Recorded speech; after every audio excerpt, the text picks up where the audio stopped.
not as much violence as has gone before.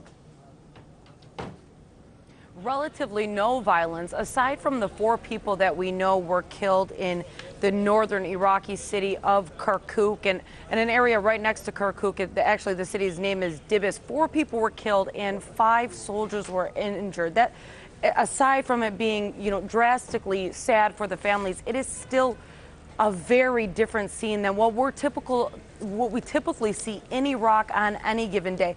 Just 2 days ago, they held the first elections where the Iraqi army and the police went to the polls before ordinary citizens did. On that day, we saw bomb blasts and suicide bombers throughout the entire country.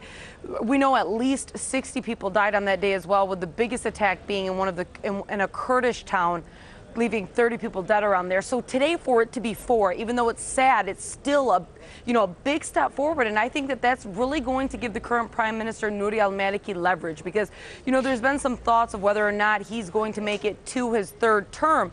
And whether he is or not is not still clear. We're going to know in the days to come. Officials tell us that by tomorrow we should have an idea of who is in the lead, but the official results are not going to come out until this week. But in Iraq, it's been known to take a long time to actually be able to form a government. The last time that they took a shot at it, it took them essentially almost 10 months to be able to put together a coalition and a government that could negotiate with each other.